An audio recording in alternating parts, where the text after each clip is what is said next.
very much, Deirdre, and good morning, I suppose, colleagues. Well, first of all, I'm very pleased to have been asked to speak here today at the launch of the third, I think, annual Staff Idea Scheme. Kind of an important occasion for me personally, because it's the first opportunity I've had to address City Council staff since I was appointed as Dublin City Manager. Obviously, I feel very honoured to be given that role and to be, I suppose, charged with leading the Executive Council over the next, I hope, 7 years. But it's great to be back working in the City again, and I'm really looking forward to working with each and every one of you.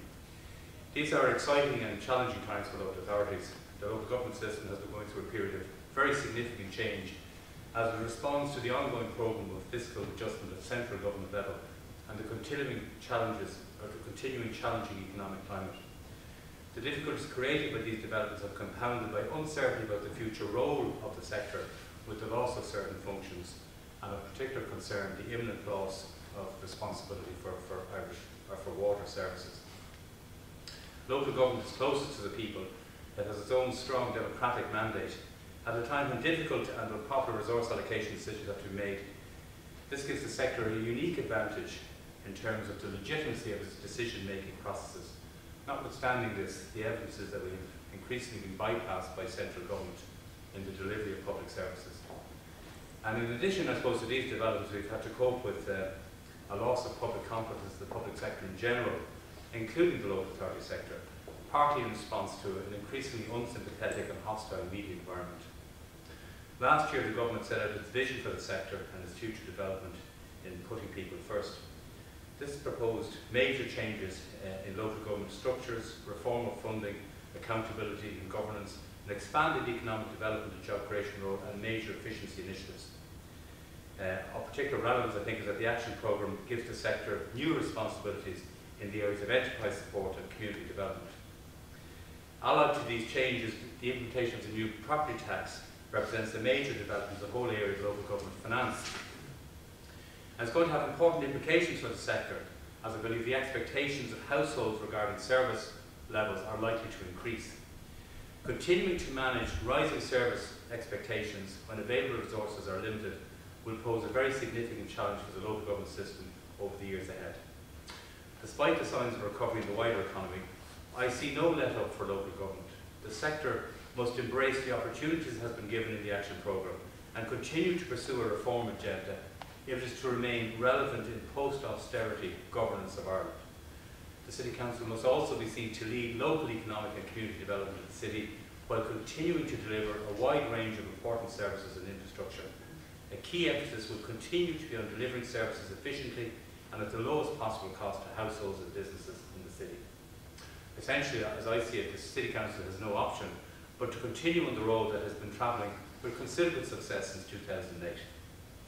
I appreciate that for all staff who have endured significant pain over recent years, with pay cuts, increased pension contributions, reduced leave, deferred increments, significant reduced staffing, cuts in overtime, the list goes on and on, restriction promotion opportunities, etc. This is not an especially welcome message.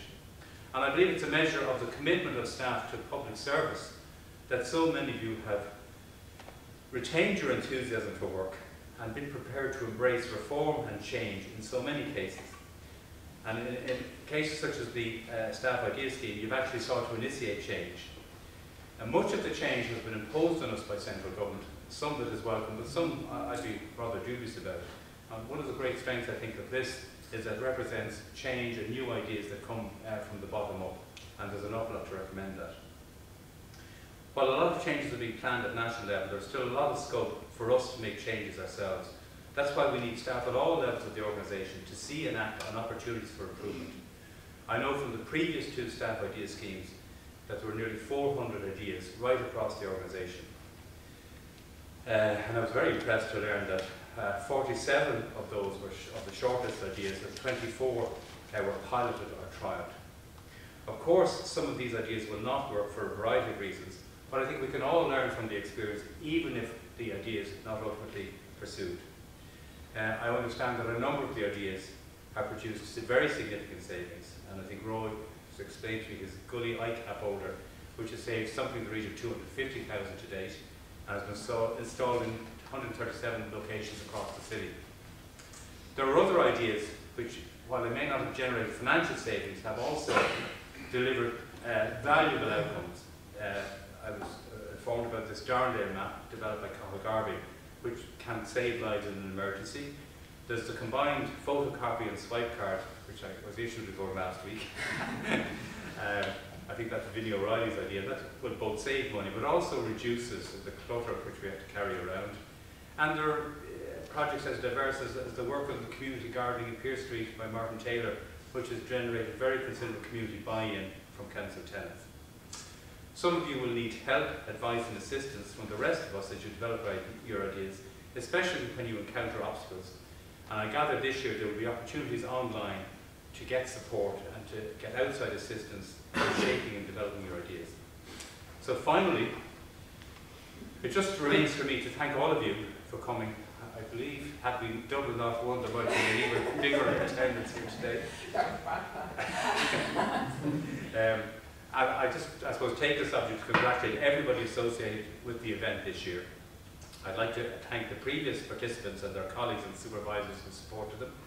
I'd like to thank the 8 members of staff who have volunteered to act as advisors to this year's participants.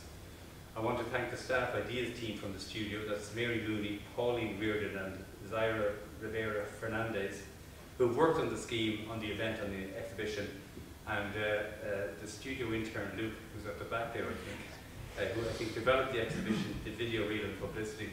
I'm looking forward to getting an opportunity to listen to it with the sound turned up. So that's really all I want to say. I want to wish you all the very best and thank you sincerely.